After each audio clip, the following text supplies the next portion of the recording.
mayor of Gotham, the deputy mayor, the public advocate, the city controller, and the majority leader of the city council. The kills would all be done simultaneously, and the assassins would then just leave Gotham. This would now plant Penguin in a position of power, and overnight, he would run the city's politics. The Riddler would then cripple the city, his puzzle locking down every block, but it serves its primary purpose of isolating the different police precincts and humiliating his target, Commissioner Jim Gordon. The real answer to the puzzle was always to let the Riddler win. The cops who were smart enough would agree to work for him, and they'd be allowed to pass and save the city. Penguin's mayor would then appoint a Riddler loyalist to the police commissioner and district attorney's offices. The public would suppose that there is new order, having survived the chaos that you created before. The GCPD now effectively working for the Riddler. Catwoman would hack her way into the accounts of the wealthiest men in Gotham City. She would have learned that the Wayne Foundation was funded by offshore accounts. With those account numbers, she would be able to drain their full assets and redistribute them as she saw fit. She would become the richest woman in Gotham overnight.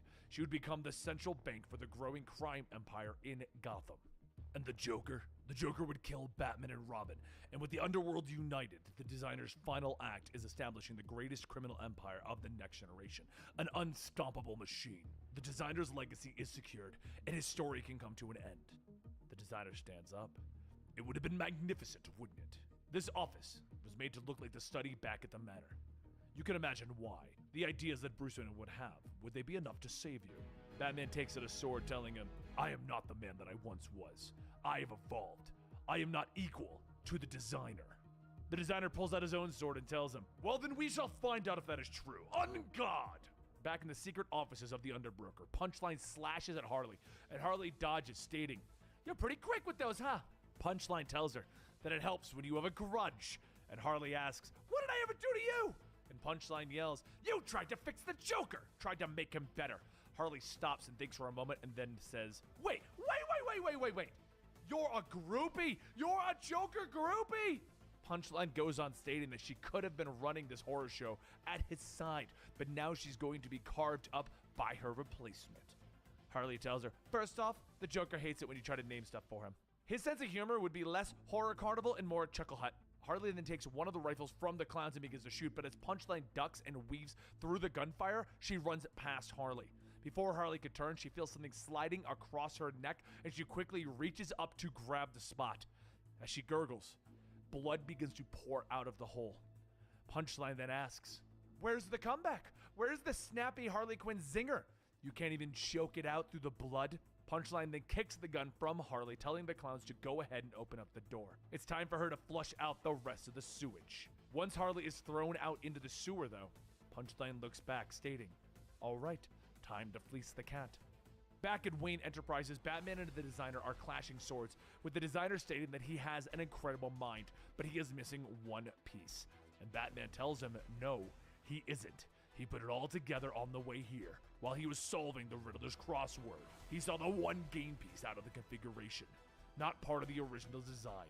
He had someone hack into Wayne Enterprises' computers, and it seems like he was replacing blueprints for Tri-Corner Yards.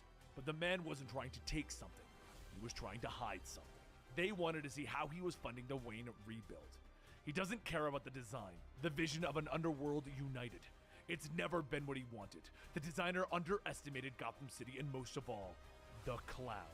He thought the Joker would fall in line with the rest, but the Joker didn't want to kill Batman. The truth is, the designer couldn't understand what the Joker was. He gazed into the abyss, and it stared back, and it consumed him. Batman rips the designer's mask off to reveal the withered corpse, and he goes on stating, and you're not the designer. You're just a shambling shell of the greatest villain of an older generation, cut down by his replacement. What are you doing, Joker? Why attack me like this? As the designer's head falls to its side, the faint laughter of the Joker can be heard, and he says, oh, it's all a part of the plan. It wasn't about breaking you. It's about what comes next. This is a whole war planned out by me. This is about breaking her. Batman begins to process everything and then realizes who the Joker is talking about. Catwoman. Joker sips his drink as he's sitting and he says, I'm still going to be needing to send you off the table for the next bit. Oh, Slady! Wakey, wakey! It's time to finish your contract. As Batman turns, he sees Deathstroke standing over him with a knife and he says, sorry, Batman, But you and your whole family, you've earned this. The knife slams down into Batman's leg as he screams out in pain. Deathstroke kneels down, telling him, "This isn't going to kill you, but if you remove the knife, it definitely will. You better call Mr. Fox and get medical out here now." Joker then tells Deathstroke that he might want to skip town. Things are about to get dangerous! Meanwhile, back with Catwoman, she works away at transferring the money, telling the underbroker that she's going to need them to erase her account. The underbroker says that he's sorry, but her account is quite empty. At that moment, a gun is fired, and Catwoman slumps over. Punchline says that she appreciates the account numbers, Kitty Cat. This next bit wouldn't be possible without you. A few moments later, Joker gets a call from Punchline and he asks if it's down. She says yes, and Joker tells her that he wants to hear it. Say the words. Punchline tells him that right now the Joker is worth $100 billion. And he laughs, and he laughs, and he laughs.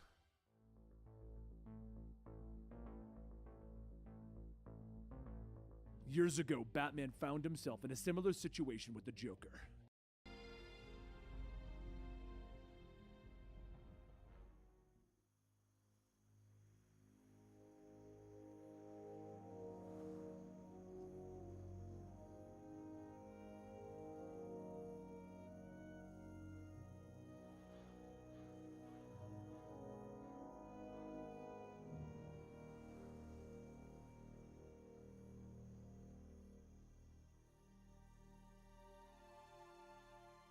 I need to get closer.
That spell isn't ready yet.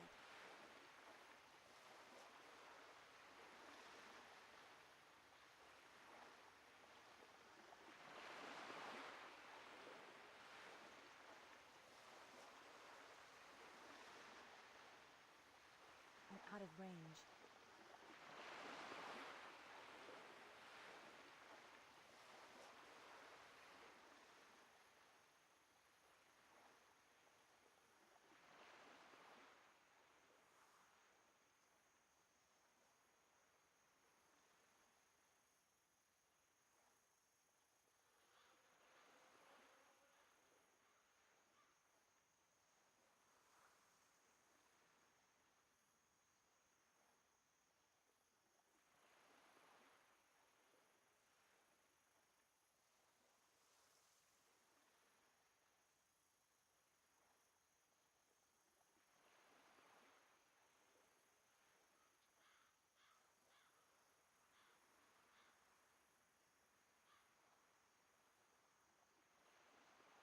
It's too far away.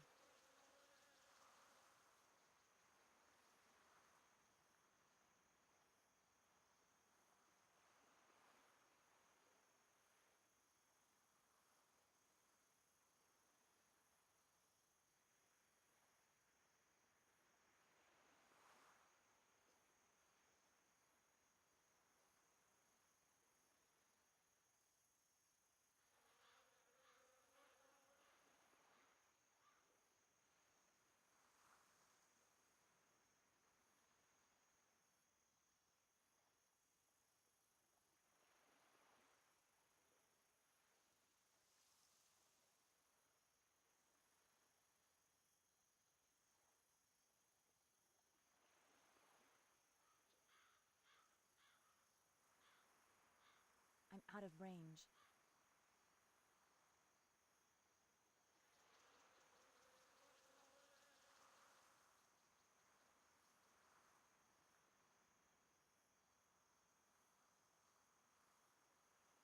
I can't cast that yet.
And as always, Alfred was there backing him up.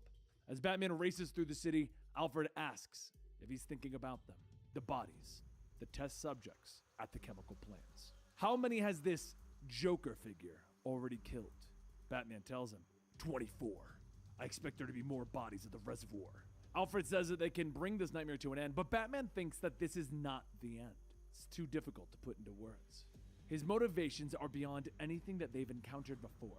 It feels like an oversimplification to call the Joker insane. Batman has seen more bodies than he can count, but there's always been a reason behind those murders, whether it's a means to an end or some kind of thrill.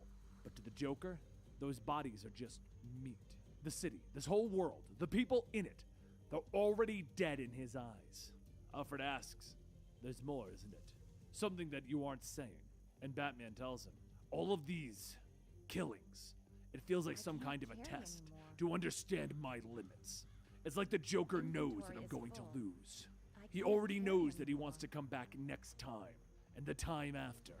It's as if he's the only other person in the world that thinks he's alive. It's as if I'm the only other person in the world that he thinks is alive, and because of that, our battle may never end. Alfred laughs. Well, Master Bruce, at least you won't be waging it alone. You don't think I'd let you fight a murderous nightmare clown for the rest of time on your own, do you? Now the entrance to the viaduct is on your left. Get ready to ram through the gate in 3, 2, but now we go to the current time. The time where Alfred is dead. Batman is alone. And he's exploding through the same gate trying to track down the Joker. But as the Joker's clowns give chase, Batman sees a dead end up ahead. One of the clowns jumps out shouting that there's nowhere left to run, that this city doesn't belong to the Bat anymore. The clown then takes aim with his RPG, firing right into the Batmobile. And as that car explodes, the clowns get closer and they find that the inside is already empty. the clown takes out his phone, calling Punchline the Joker's new sidekick, telling her that they've got another shell. No bat meat on the inside of this one. Punchline tells him, you know what? That's okay. Wade just finished hacking the main computer here at Wayne Enterprises. The Joker did always love Batman's little names for everything. Says that Batman pretends it's the kids who named them. But the Joker knows better. Now, Mr. Fox, focus. You're now Joker CEO, and you must tell him everything in a sweet little head. Let the toxin do the work. What do you call this place? Lucius tries to fight back the urge to talk, but he suddenly begins to laugh. The hibernaculum. Punchline sighs. And that's where bats breed. That's disgusting! You've been breeding all sorts of little bats, haven't you? Lucius begins to speak again, but this time he asks, where is Joker? Punchline asks, where would you go if you were suddenly worth almost $100 billion? You'd go shopping. Meanwhile, at the Monarch Theater in Park Row, the curator says that the people used to call this place Crime Alley. Couldn't walk down the streets without getting into some real trouble. And if it ever got too late, he used to sleep up on the old reels. Joker says, oh, it must have been very hard. And the curator goes on telling him, yeah, especially for the Waynes, too. The dad used to like taking the son here, watch the movies that he grew up on. It's funny. It sounds like there are people down in the theater. But the Joker tells him, oh, it's probably the wind. Old theaters just get that way. The curator then says that it's hard to say goodbye to this place. The boy, Bruce, he came by with a few offers, but I'd be crazy to turn down this offer. I could buy a whole town back in coal country where my grandkids are. Joker tells him, and you should. Make yourself mayor. Get some t-shirts. It's a fun game while it lasts. The curator asks, are you sure there's no one down there? It sounds like people are laughing. Joker picks up a reel labeled The Mask of Zorro and says, well, why don't you go join them in the audience? The show is about to start. And down below, the theater is packed with those infected with the Joker's toxin. Meanwhile, outside of Wayne Enterprises, Batman is scaling the side of the building, listening in for any locations that he can enter. And once he stops hearing voices, he scans the floors to see how many people are in the building. And as his visor lights up, he sees dozens of armed men across all of the floors. After climbing to the top, he sneaks into the main computer room, and he tells the computer to search for the Joker. Punchline comes out of the shadows, stating, he isn't here right now! As she hits him in the back of the head, she asks, was this supposed to be your secret hideout or something? Your friend, Mr. Fox, outlined 6 micro caves in this building. 6! It's like you planned every type of attack on Gotham, a cave to prepare for each different crisis. But this one was my favorite. And you want to know why? This is the one you haven't earned yet. It's the one you were going to unlock when you and Mr. Fox and Mr. Wayne had finished building the new Gotham. As Punchline attacks, she presses a button and the door begins to open. And inside, a new type of bat suit stands. Batman looks over at the advanced suit asking, when? Who? Lucius, did you design this? Lucius tries to hold back his laughter. No, I found it in the computer. I thought it was you. Punchline bursts out laughing. Did you really think that we were the crazy ones? It's too bad that you're not going to get your beautiful city of the future. No new toys, no new duds. At that moment, Batman begins to stumble back. I don't understand. And Punchline goes on. You're looking pretty rough. Her Deathstroke got you pretty good. Oh, I know what it is. It's the poison in the room, Batman. I spent the last few years building up my immunities to it. It's a little blend of my own. Some of the Joker's toxin, tweaked with a little bit of the fear toxin, and a little bit of venom for good measure.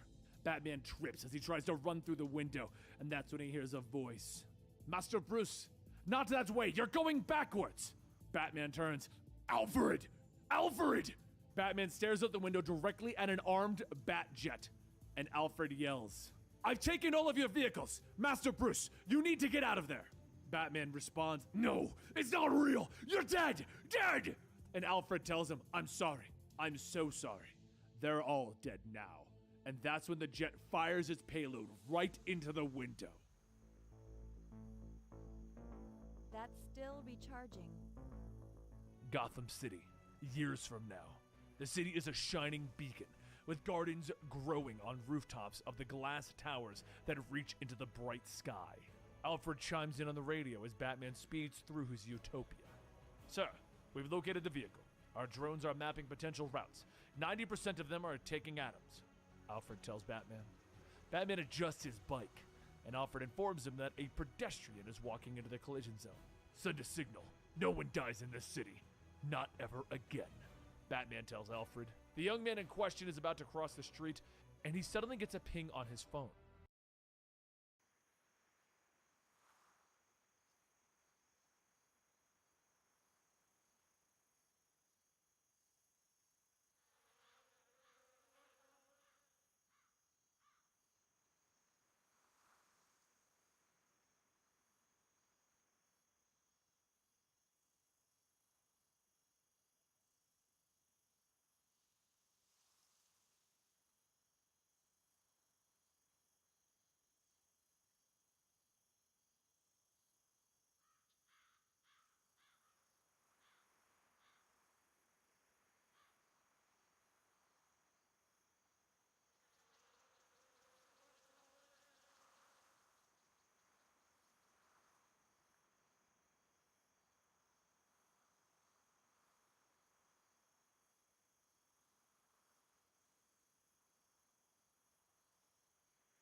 Please step back, the message tells him, with a bat signal over it.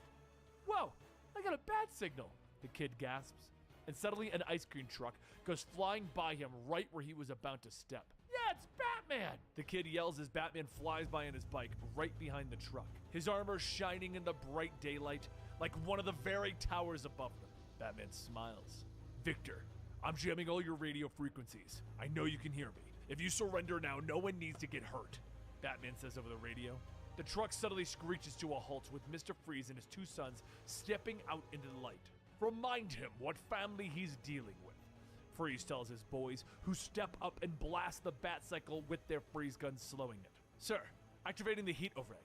The ice density should allow escape in 3, 2. Alfred chimes in. The cycle roars through the ice, forcing Freeze to order his two children behind him. I can take the bat, he tells them. But Batman launches himself off the bike, flying through the air. No, Victor, you can't, he hisses, activating his heater rings, throwing them at the two young boys. They drop, stunned by the attack as Batman lands on Victor Freeze. Your boys will be fine, I promise. And so will you, Victor, Batman tells the villain. Later, Batman returns to the cave and he's met by a smiling Alfred. That's the first time that you've gone out all month. Later. That has to be a record, Master Bruce. Bruce nods, removing the cowl, revealing the graying corners of his hair. He smiles to Alfred, telling him that he needs to call Barbara and figure out how Freeze got a hold of his old tech. The boys will need help. I called Leslie on the way in. She and Harper are going to check on them in the morning, he tells Alfred. And then he looks at the holographic map of his city as Alfred tells him that he is happy and that he and Mrs. Wayne are making their trip to Shanghai. Any surprises up there for me, Alfred? He asks as they ascend the stairs into Wayne Manor. But Alfred isn't with them anymore. I can hear it in your voice, how much you love the sound of those words as they cross your lips, the man says, his voice now growing strange. Bruce turns back as Alfred twists his neck at a hard angle, snapping it. It hangs off his head, bones broken and dangling. But you know they're all lies. You don't get a happy ending, Bruce. You die alone, with no family, no love, as the city falls into his hands. Alfred tells him slowly, his mouth beginning to form a hideous smile, and a faithful friend begins to laugh. No! Bruce screams as the laughter echoes all around him. No! Batman yells again, sitting up sharply to find himself on the floor of an old apartment. Harley Quinn leaning against the wall nearby. Hey, you're not dead! That's good, she says, leaning into the light, showing her combat gear and jagged scar on her neck. She survived punchline slitting her throat. I was betting myself that you were probably dead, she tells him. Batman falls back down, his body weak as he looks at the woman. Catwoman said that you were hurt, he whispers to her. Harley nods, telling him. I got hurt plenty. Knifeline, or whatever her name is, she tried to shut me up. But this mouth doesn't shut up easy.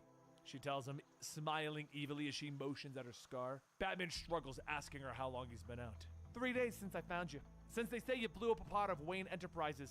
She explains that Gotham City is now Joker's town. He makes the rules. All of the gangs have joined him. He's paying them and giving them tons of toys. Joker-mobiles, Joker cycles, Joker planes, she says, and she tells him that the Knights are the worst. The regular folks don't know what to do, and some people are taking matters into their own hands. Speaking of which, elsewhere in the city, a clown is hunting a family, knife in hand, when suddenly a batarang stabs him in the back of the head, and a young boy is standing there. The mother stands up still afraid, looking at the young boy. Son, are you okay? She asks shakily. No, ma'am. I'm not even a little bit okay, but I'm going to see how I feel after I kill a bunch of these clowns, he tells her. But cutting back to Batman and Harley. It's bad. Harley finishes, shining a light into Batman's dilated pupils. And you're still dosed on whatever the stabby broad gassed you with. It's not the old stuff, it's like a new strain. Batman pushes her away, demanding to know where the Joker is, and she explains that Punchline is running things from Wayne Enterprises, and that they just bought up Ace Chemicals. The underbroker is dealing with the police, keeping everyone afraid and compliant. But Mr. J, he's up to something different. He's bought up all the ad time in Gotham. It runs over and over. See for yourself, she says, showing him her cracked phone. On the phone, a man is sitting before the camera tied up, and across his face is a jagged cut, forming a Z. Fear is in his voice as he reads off the card. A thrilling adventure and romance and vengeance. The story of a man reborn as a hero. A story of a symbol that he would use to mark the world. The story of Zorro, remastered and better than ever. This is the Gotham cut. Only 3 people saw the ending last time, and it changed the course of history. What happens when everyone sees the real ending? The Mark of Zorro is now playing back-to-back at the Monarch Theater. Wide release is only days away. Coming to every movie house in the city. A movie so good, so daring. We're paying you to come and see it. $10,000 for every person who sees it opening night, the man says, sweat beginning to pour down his face. The video ends with a loud bang, and Batman rubs his head. Images of the Monarch and the night his parents were killed beginning to flood his mind. Oh, geez, you're losing it again.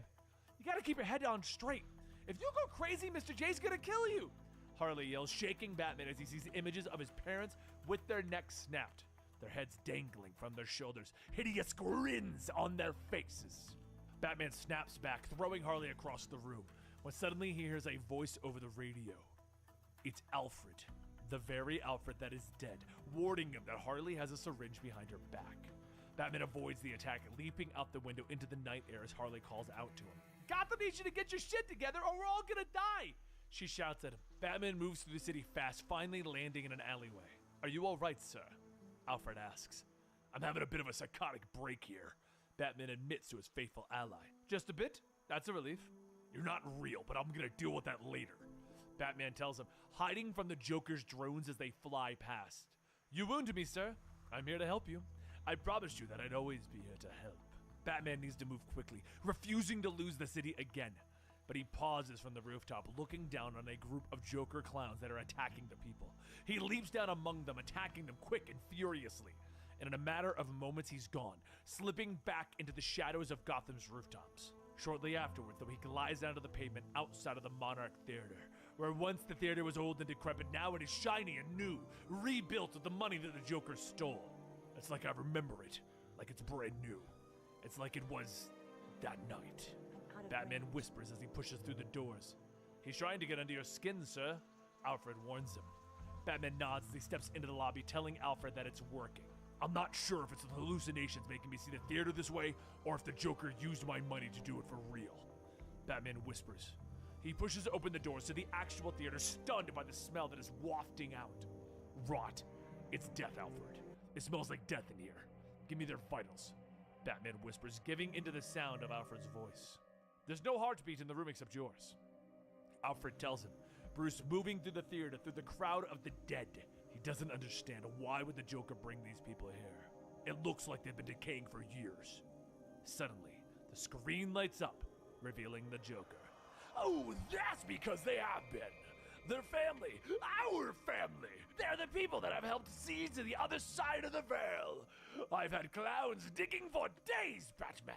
And I've given them a bit of the borrowed tech from a friend, the designer.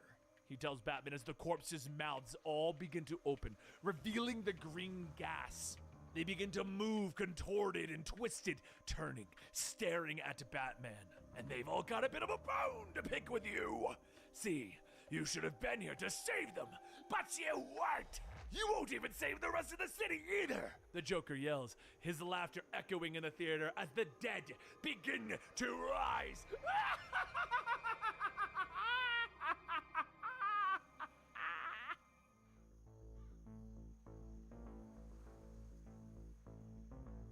Tricorner Yards, the docks of Gotham.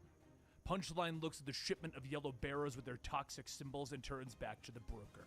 Is this everything I asked for? Every canister? The broker checks his manifest, telling her that they got everything. Even managed to purchase a ship to make sure it all got here on time. I freaking love being rich, she hisses with a wicked smile.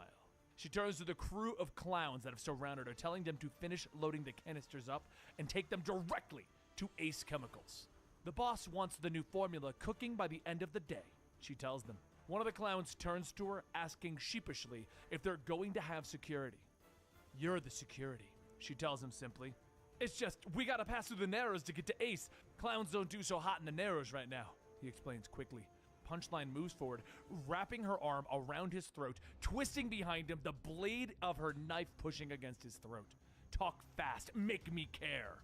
Fear fills his eyes as he tells her that there are 12 of their clowns that were killed in the Narrows last night. Bats don't kill, she tells him, narrowing her eyes. This wasn't the bat. This was something weirder, he explains. Last night, 2 of the clowns were trapped in their repurposed Batmobile. The accelerator was floored and nothing was happening. A voice calls out from the hood of that car. Hi. Yeah, so those controls don't work so well anymore. I wasn't sure if I could short circuit one of your fancy cars, but it looks like I just needed a transformer and a fire hydrant, the strange teenager tells them. The clown laughs, telling him that he'll never get inside of the Batmobile. Well, I don't really care to get in. It's gonna be hot in there. I got my anti-clown toxin right here. I bought it down at the gas station, the teen tells them, beginning to pour gasoline into the crack on the windshield. The kid steps down, walking away as the clowns all begin to burn. I'm the clown hunter? Sorry, that sucks for you, I know. The clown finishes his story, telling them that the clown hunter killed the clowns. Punchline pulls him in close, telling him she doesn't care if he goes around the Narrows, but the canister will be delivered tonight. You need to decide who you're really afraid of, some kid or the guy who's about to kill the Batman, she tells him as she walks away. Meanwhile, elsewhere in Gotham City. You've never been one to look failure in the face, have you, bats? Joker asks as a reanimated corpse begins to surround the Dark Knight. The maniac laughs as Batman prepares for a fight, asking who he thinks is angrier. The older corpses or the newer ones, since they were killed because Batman let me live for so long. I guess, you know what, it really doesn't matter. They're all angry, all disappointed. They all want you dead, Batman. Joker laughs on the radio. The corpses are launched into an attack, with Batman leaping over them, trying to fight back. But the dead are everywhere, dragging him down, piling on top of him, holding him back. But the Joker, he keeps talking, telling Batman that he can't wait until the rest of the city shows up for the next showing of Zorro. How they'll learn the truth before they die and then become angry with Batman as well.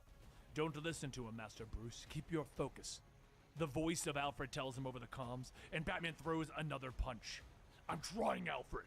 Punchline's toxin is too strong. It's twisting the reality around me. Batman snaps. The corpses begin to morph, shifting into Batman's perception, when suddenly he's surrounded by Jokers, just tons of Jokers, their lips twisted into smiles as they claw at him. Listen to my voice. Keep yourself grounded, Alfred tells him. You're not real either. Batman breathes.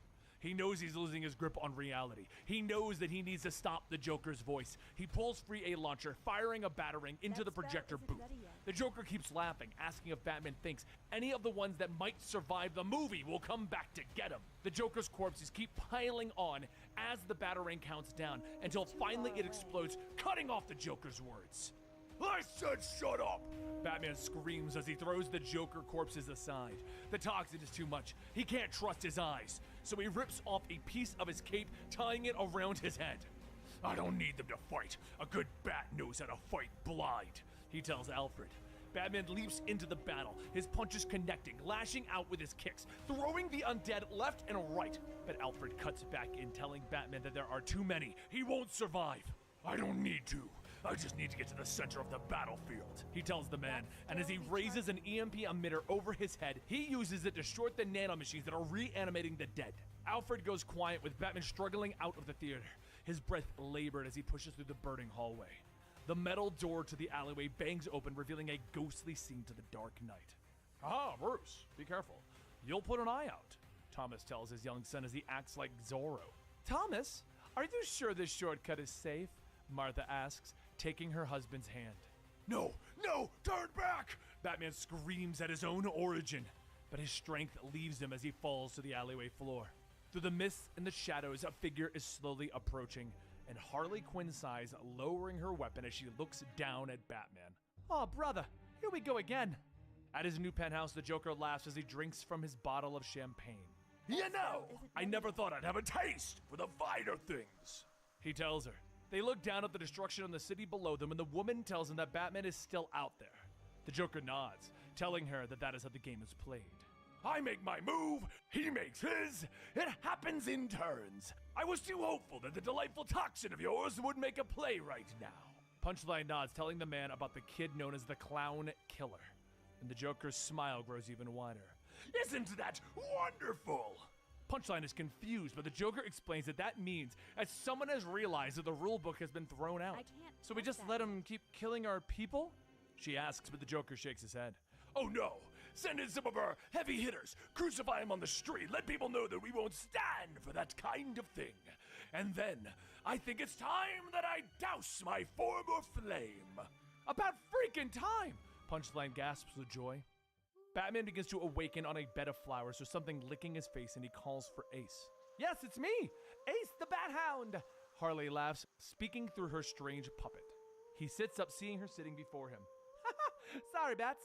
We gotta stop meeting like this. People are gonna say that we're in love, she tells him with a giant smile. Batman looks around, questioning where they are as he surveys the vast, strange forest. And Harley explains that this is Eden, a place that Ivy created for her underneath the Gotham Park.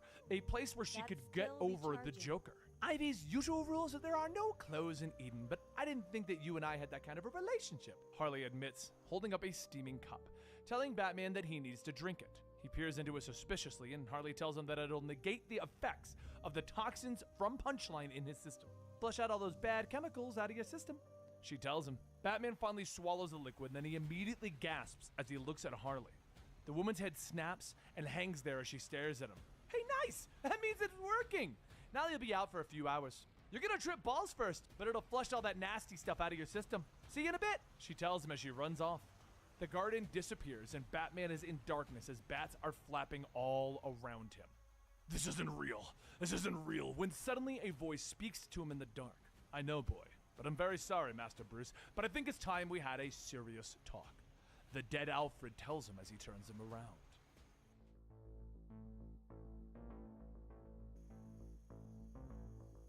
The Joker's men have taken over the city, using advanced weapons and fear to terrorize the people.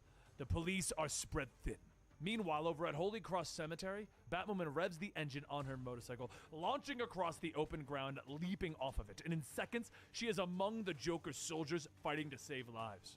It's Batwoman! Shoot it down! The clown yells, momentarily stopping his mortar barrage.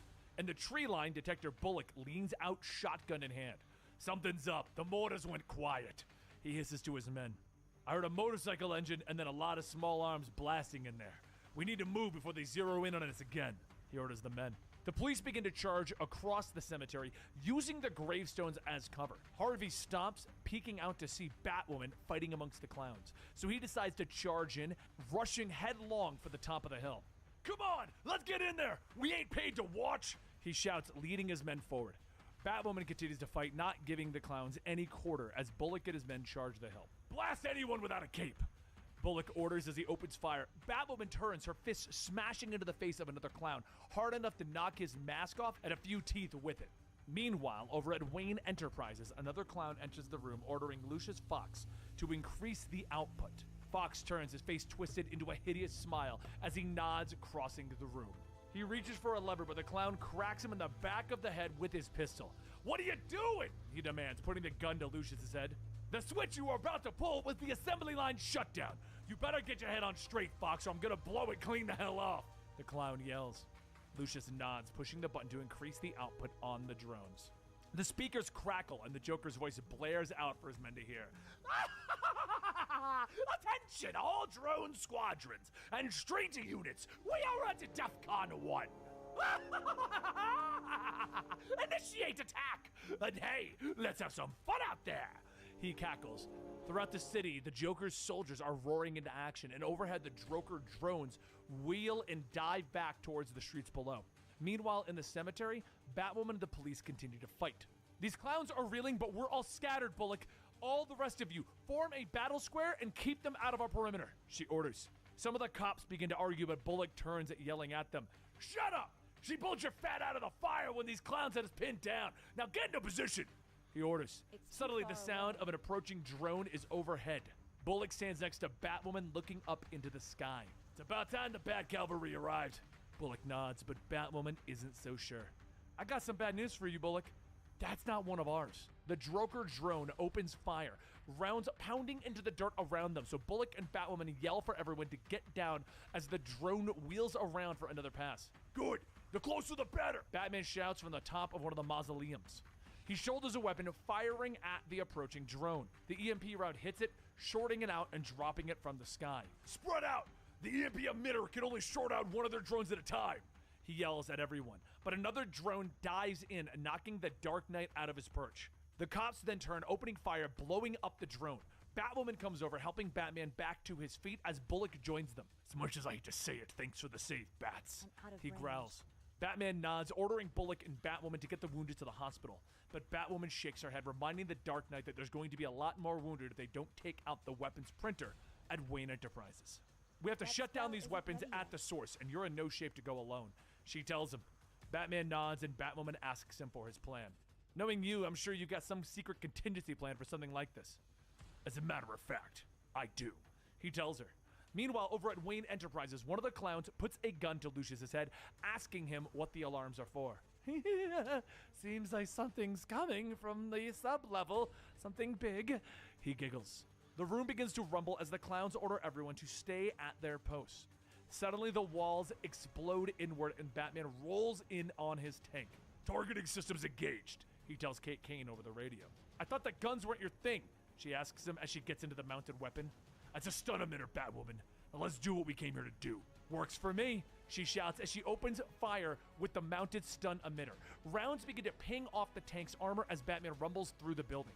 Batwoman swivels the weapon, firing stun rounds across the gathering of clown soldiers. Batman then swivels the sonic concussion cannon, launching a round at the weapons printer to implode it, destroying the machine while the concussive blast knocks the clowns aside.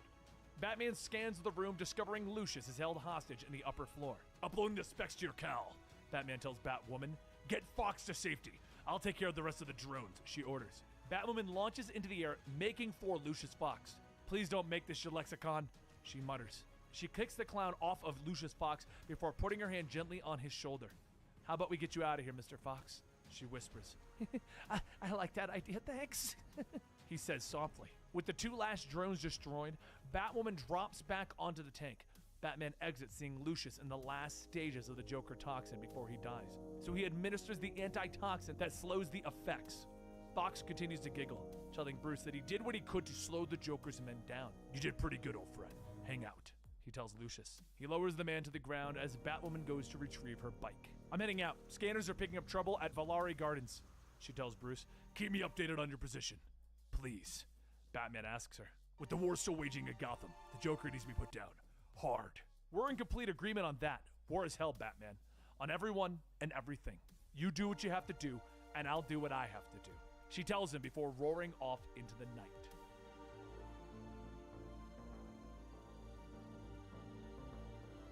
Late in the Prodigal Bar one night, Rick and Beatrice sit at a table with Beatrice stating she's getting more and more worried. His headaches are getting worse. They're almost debilitating. He needs to get help. Rick tells her, yeah, it's hard for him to shop for a doctor when the last one betrayed him. Besides, all he needs is her right now.